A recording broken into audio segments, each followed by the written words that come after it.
Yo, yo, yo, welcome to Made to Think with your host Ninjam. Now, this is a very special edition, and this poor fella here had no idea I was going to do this tonight. This is my first ever guest, local legend guest in my new studio podcast.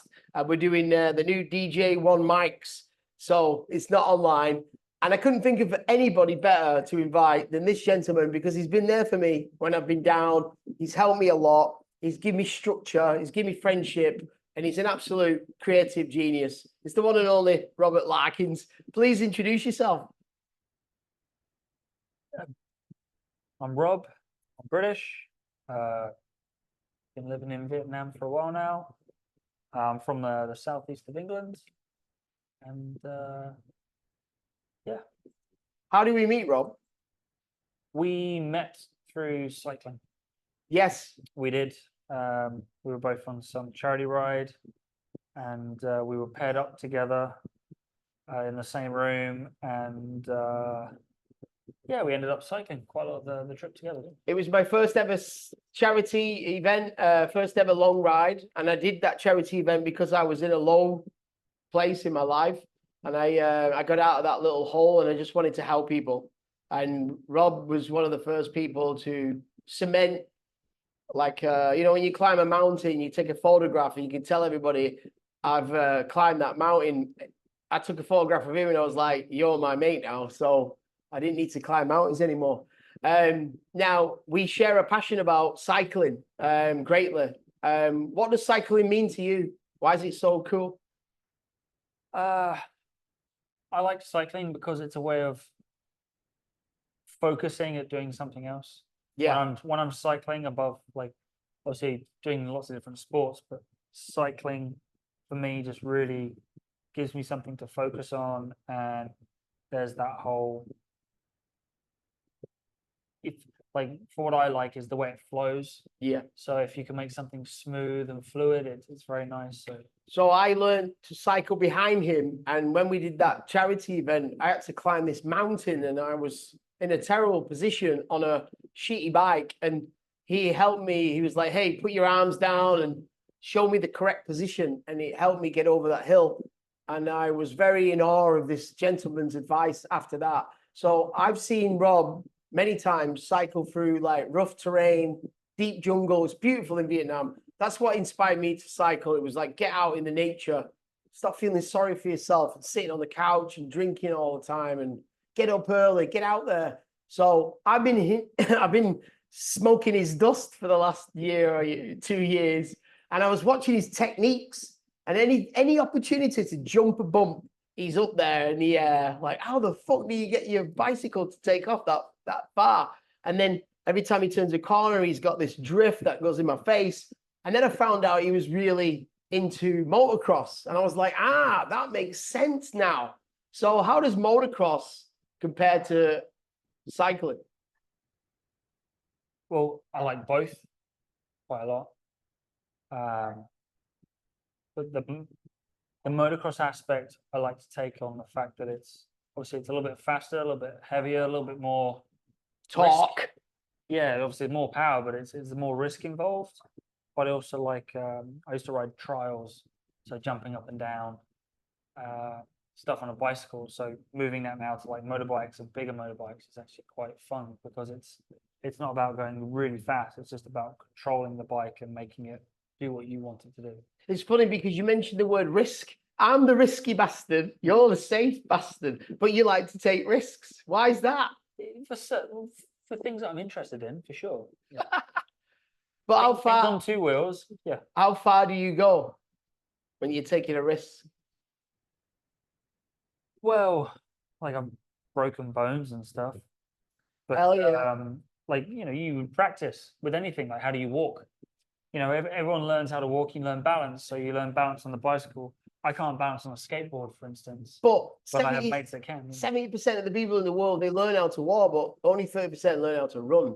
And then 5% learn how to sprint. And 1% learn how to fucking go. We all learn how to run, run and swim. We were put through that in school. So you've got this amazing, gentle, balanced mind, which is phenomenal. And that's why I love you. And also, like, you very creative. Like, he made me a gift. He gave me a leather wallet that he curated, and also a little leather pouch from a lighter, which is super cool. Like, why do you pay attention to small things like that, and the rest of the world watches TikTok? As much as I try not to watch TikTok, it always don't watch appears on it. your phone like like they call it death scroll. I don't watch it. I don't have TikTok. I don't have watch TikTok, it. I don't need it. But you think of things called Reels. Yeah, It's identical to TikTok. Reels It's a are 30 to 1 minute long clip. Reels are like Amsterdam, red light Oh, district. as soon as you start scrolling through them, you're like, oh, and there's 20 minutes gone by, and you're like, I was supposed to be like booking a grab, and I'm like, oh, shit. But no, it's But you're a smart guy, Rob, right? This is what I'm interested in, right? Why you are a smart human.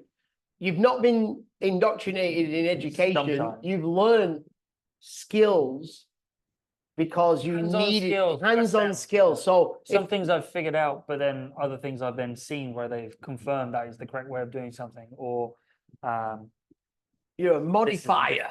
well, this or it's I've learned something through an online, like a day-to-day hand-to-hand skill. It's a hand-to-hand skill. Yeah. Example is I've been cycling now 3 years maybe, and I still don't know how to fix a chain. He fixes the chain, but the problem with the reason he's so good But why at did I fixing, fix my chain? the reason he's so good at fixing is because he breaks everything more than me. All brand new stuff on the bike, and it broke 5 minutes He into the keeps bike. modifying shit because he's a Nephilim. You know what I mean? He's a high tower. Nothing fits him. My bike's single speed. There's no chain made of any kind of metal from Earth that's suitable for his massive feet. That's the problem. It's a lot of talk. So anyway, I've been living in Vietnam 15 years. I've only ever lived in Ho Chi Minh City. I love it here, but I do love Dalat. Dalat is gorgeous. For all the listeners, Dalat's like this beautiful mountainous place in Vietnam. And this gentleman went living there. Was it before COVID?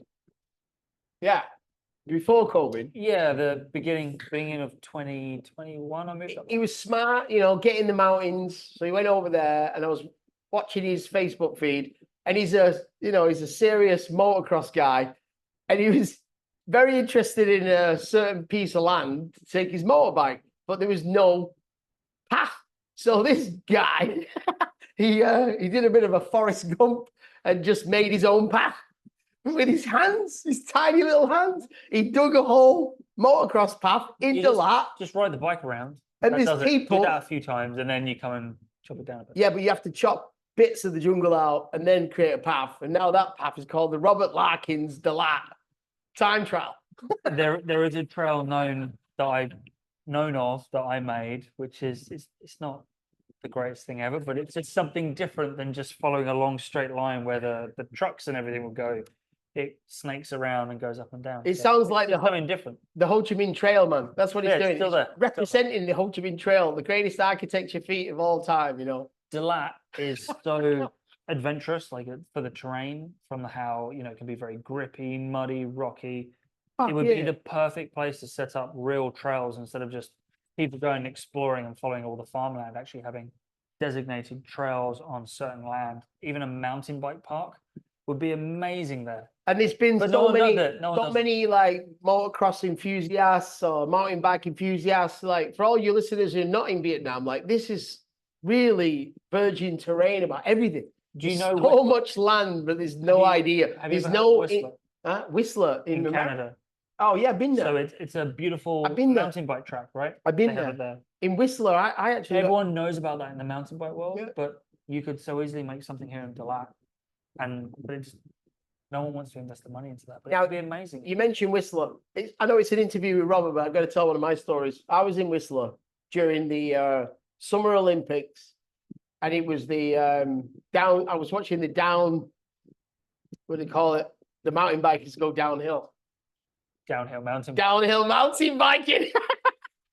And it was insane. Down the hill? It was insane. Downhill mountain so the downhill mountain biking in Whistler is actually the dry mountains when it's not fucking snowing in the winter, right? And I've snowboarded in America, not in Canada. So I was watching this shit, and I'm like, downhill mountain biking is insane, man. It's like the descent is incredible.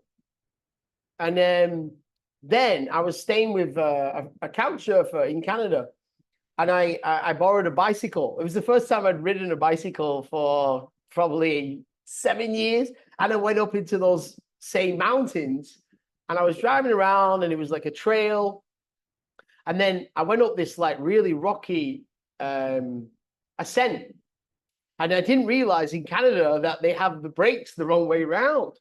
So I got to the top of this ascent, which is basically a ski slope, and I go over, and it's just a big drop full of like gravel and rocks, and I pressed the brakes, and I did a fucking, what do you call it?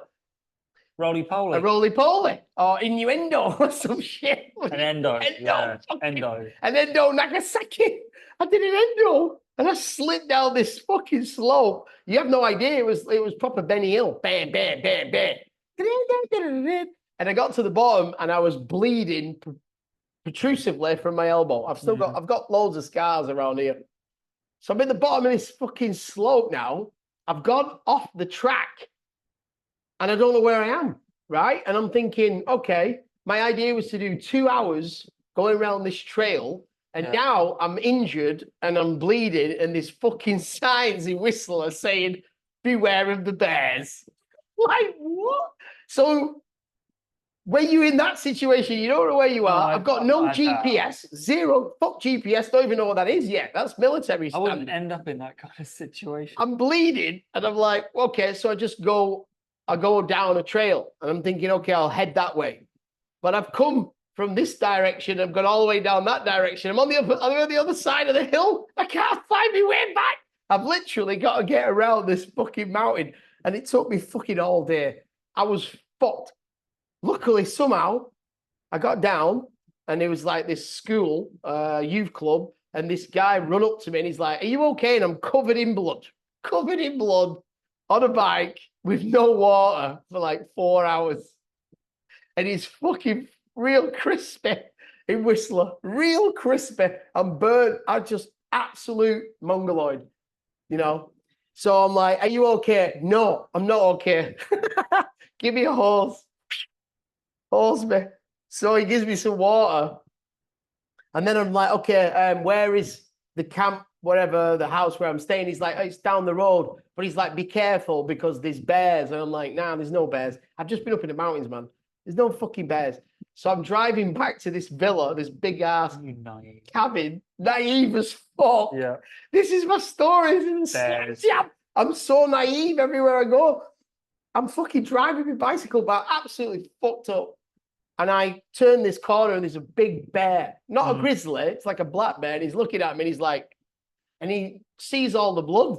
He smells all the blood. That's why he's there. And I looked at him in the eyes, and I was like, the bears can smell the menstruation. I was like, how many books have I read about what you do in a bear situation? Zero. Again, naive. Now I've fucking read every book on the fucking planet. Big and loud noise. I've read books on how to fucking avoid getting bitten by mosquitoes, man. Man, telling you. So, fuck. Where do you put them on? You put your Marmite in your mouth. It's fucking great. Mozzies don't bother you if you eat Marmite. It's B13, you know what I mean? So I'm driving past this bear, and I just said, look, I'm tired. I need to go home, mate. I looked at him with my beautiful blue eyes, and I said, I need to go home, mate. If you're going to eat me, I don't give a fuck. And luckily, he looked at me, and he was like, yeah, you're tired, mate. Tired. He wanted fucking tense meat, you know what I mean? He was a tense kind of bear, so he let me go, he let me pass. I never fucking forgot that day in my life. That was the fucking most epic shit. And I swore to myself, I'm never going to get on a fucking bicycle ever again. Do you know what I did? How old are you at this?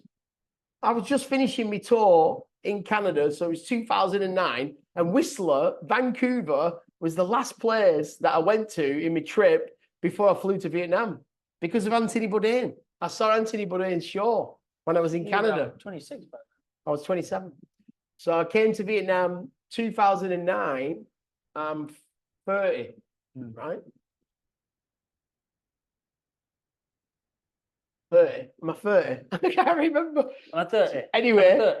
so the bear, and I've never ever forgot about that. And I've had some serious situations about nearly dying Are you But talking when a- about the bear? When a Because bear looks posted at today you about in you the like fucking eyes, the bear kicking trees out, right? when a bear looks at you in the eyes and lets you pass, you better know you're something special. You better be doing a podcast in the future You- with these guys. So, So yeah, have you watched season 3 of the bear? I'm watching it now. Season 3 of The I have Bear. not seen Oh, any episode of the let's bear. give it a plug. The Bear, I've- best show in TV land right now. I've not seen a single Unbelievable. episode, but I'm aware of who the actor is, and I'm Unbelievable. aware of the storyline, kinda. Unbelievable. But I've seen some clips on YouTube and like little reels. But I'll tell I've you not what. watched the I'll full tell you what that episode. show means to me. The first episode of season 3, right? And I've just got into editing. I'm doing editing now, so this is big life lesson for me. I watched that first episode of The Bear season 3, and they've took 1,000,000 clips in all these different situations and compressed all them 1,000,000 clips into 40 minutes of absolute gorgeous content. It is beautiful. So I'm in awe of that. That's what I want to do. I'm going to release soon my first ever solo documentary, and Rob's the first person to get to see. This is my documentary right here. So I've learned some work ethics from Roberto here. We call him Roberto, because he keeps breaking his toe. Yeah. So this here is my cards, my timeline of my new documentary. This is what it takes, right? You got to get everything in order. So every little thing I want to talk about is on a card, slide card, right? I learned that at university, but I've never ever compiled a massive documentary. I reckon it might be about 4 hours long. We'll see. So Break it down in a few parts then. no, I'm not going to talk about it here. I think it's great. I think it's wonderful. All the people that know me, you've seen me on many journeys. And now I'm getting to hang out with people like Rob. They're seeing me grow. He wants the best for me, which is the most amazing thing. Yeah, I put up with you. He puts up with me. He puts up with me. He put my fucking pictures up on the wall. But he wants the best for me, and I think that's your real friends right there. I see the best in you. Yes, and I'm going to do it. I'm going to knock it out the park. So, just tell people like you know how to make beer.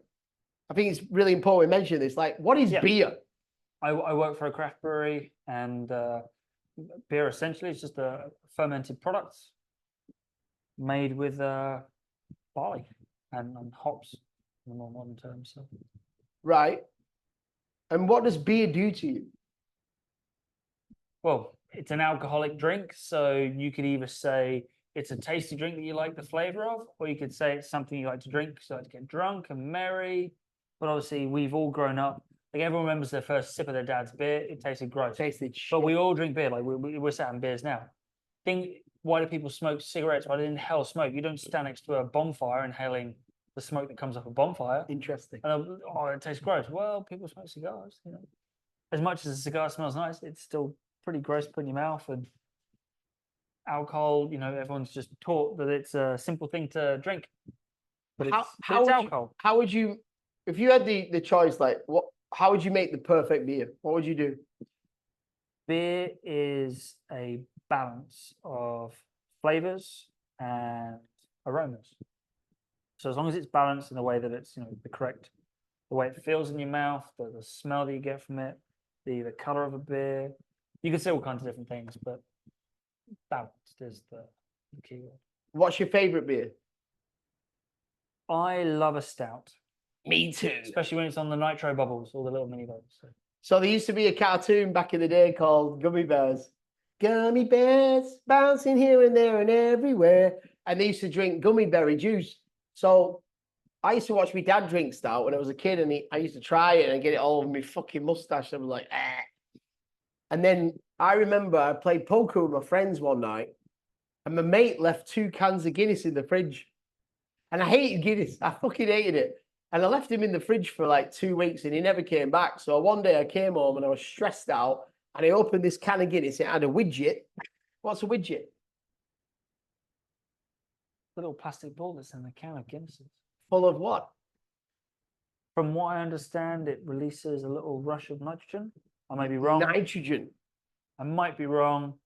I've heard a few different stories. I honestly don't know the exact purpose of it Sorry, you because remember we don't deal with them. people from that time, you'll remember the Guinness cans. I don't know if they still have it, the widget, but they had a ball inside. So when you open the can, the widget would release the CO2 or the nitrogen and push that through the can, and then it'd create like a more nitrogenized beer, which I really like. Smooth beer. So one night, Smooth beer. I'm at home, pissed off. I've got these 2 cans of Guinness in the fridge that I fucking don't want to drink because I hate Guinness. And I was pissed off, and I opened the can of Guinness. You have to pour out half. I poured it in a glass. Leave it. And I drank it. And then I was like, this is my drink. This is the one. This is the shit, man. This is what real people drink.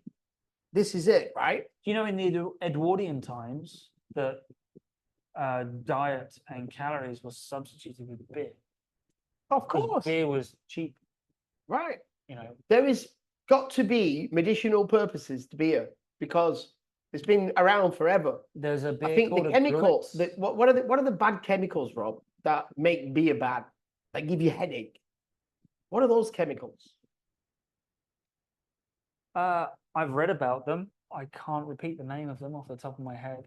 Sulfur? So there are Sodium? byproducts from the yeast. You wouldn't say chemicals, but there's certain, they release certain esters or phenolics that, yeah, a badly made beer can also give you a headache. Like I say, there's some good reading on it. I don't know Okay. off the top of my Okay. Now, what do you see for the future of Vietnam? Like you've seen huge change in the way people When you- appreciate craft beer, for example. When you create beer, when you create an alcoholic beverage like beer, we have to pay what's called a special consumption tax, and that can be as high as 65%. Wow. Yep. So it's very high. What there also is, recently there's been an article out saying that by 2026 they want to increase this to 80%, Wow. and by 2030, I think it was, they want that to be up to 100%. What's the point of that? Taxing alcoholic beverages. But in the article, I think it mentioned health. But at the same time, you're in a country that still allows everyone to smoke, drive around with not proper helmets on. It's So weird that they would change that law for that. the interesting thing is we're both into fitness, 100%. We're both into like long distance, right? We've done long distance. Endurance. But then when we finish long distance, we want to drink beer. Now, It's refreshing. I think Full of calories. people who quit everything, like, come on. I don't think that's fair on your body, man. I think your body needs some like outlets. What do you get from drinking beer? What does it do to you? I don't need beer to have fun. Yes. I have fun no matter what. But at the Yes. same time, when I'm drinking, I tend to have a lot more fun. Yes. I don't honestly like being drunk, Yeah. but I can Yeah, count, that's a good I point. can count the amount of times on both my hands. Who likes being drunk? That's How a many really good times point. where I've been paralytic drunk, where I'm blacked out, don't remember anything. You know, you wake up with things lost, or like waking up like I was in Ibiza and I woke up on the stairs of some That's a very, very hotel. interesting point. You Because know. I'm like that. I love to drink. I can drink all But I night, don't but I drink don't want to if I wake have up in to. the morning like, fuck. I'm not alcoholic. I don't need a drink for breakfast, a drink for lunch. I work in a brewery. We sip and do sensory tasting on product that is going through fermentation, so it doesn't taste nice at multiple stages. Ooh. So I Yeah. don't feel a need to drink a lot. So having beers with you is a nice treat. Yeah, we're just having a few beers. I think it's important. Like I go through stages where I'm like, I want to super fit. And I love it. I do it. I'm a 6 month on, 6 month off kind of guy. When I'm clean, it gives me energy to be creative. I think you have to, that's my, it's like a boxer or MMA fighter. They do 6 months, 3 months on. Like, look at Ricky Hatton. He just wants to switch the fuck Ricky off. Fatton. Ricky Fatton. Yeah. I want to switch the fuck off. Yeah, and but DJ, like, no, I But he mean, went to extremes. Like the amount he would put on was literally for you to get that fat that quick, and to get that fat, to be able to put your body in such an extreme position of super athletic, well, muscular, and then be so fat. I have To a, get that fat, that's extreme eating of I have a shit very food, interesting no nutrients. I have a very interesting guest on next, Anthony from Prime, and he will answer those kind of questions because we have these kind of But he's not fad eating diets. No, we sensibly. have these fad diets. If you went back to England, you would eat English food Oh. in English portions, and you would put weight on. Totally. Just being home for 1 to 2 So weeks. so that's the of thing. course. Let's just talk But about. he's coming back I'm not and going to give just you. doing this. I'm not going to give any like health advice, but I do know this. Like, if you cut out like carbs and things like that, all you're doing is As an delaying. extreme, You're delaying a bigger absorption of balance. bestiality. Because Balance. when you So you- start, when you get them carbs, again, your body's just going to be like, it needs to be a balance. People who are on these fad diets, go and do 200K. Like I'm sitting here right now looking at my wall of medals, right? I'm not in it. I just got asked by Anthony, come and join the Spartan run. And I would have said, hell yeah, a year ago. Now I've been suffering with a few injuries. Well, actually, I'm just thinking my body needs to fucking rest. I need a rest. I've done enough, right? Listen to your body. It's fine. You've been resting enough. I've been resting loads, man. But Now it's time to. but my move. body's not moving, but my brain's moving. I'm editing my first ever solo You're focused documentary. on other things as well. You're focused I'm on other not- things. I'm fucking focused. I've never ever lost focus. Mm. I don't sit there like a cabbage and think I'm going to spend my day doing nothing. Never. And you're the same, right? So this thing you've got going on now, he stitches leather. He made a leather wallet for me. He's really good at what he does. Like, why have you got into that? I actually saw some videos of people doing what's called leather carving, where you cut designs into the skin of the leather, and then you would use different tools to create impressions and designs and patterns to generate something to look attractive. I enjoyed that, but then I started making little leather wallets. I like the look of certain leathers and the way they smell, and just that like fresh kind of like fresh little leather product that's made. So I made a few different things, and I had someone say, "Oh, can I buy that from you, or can you make me something?" And so I've done some little gifts for people, as you know, and then to keep developing my skills. And I've had a few orders for different stuff. Keep developing my skills. That's what it's good at distracting the brain. That's what I've started doing recently. I used to ask people really dumb questions, right? I want to give a shout out to Wayne Anthony, my boy. We spent a month traveling around Vietnam, and I used to ask him dumb questions, right? He'd be busy writing his next book, and he'd be like, you could just Google it. And I always used to find that I had this really bad look about trying to get the answer, or I didn't ask the right question. Nothing ever worked out. I go the long way around. But I tell you something now, in my honest opinion, the only way you're going to learn how to do anything in life is by trial and error, right? And tonight is a total trial and error. Robert's super scared. This is our third take. I never talking to a computer about. He had so zero idea he was going to be my first guest in my new studio. So fair play to him. But I think we've nailed this one now, and I'm not going to keep him any longer because I want to wrap this up and say thank you for listening. Robert Larkins, absolute legend. We'll see you in the next round. I mean, See you again when I'm famous. Yeah. All right. See you later, guys. Thanks for listening.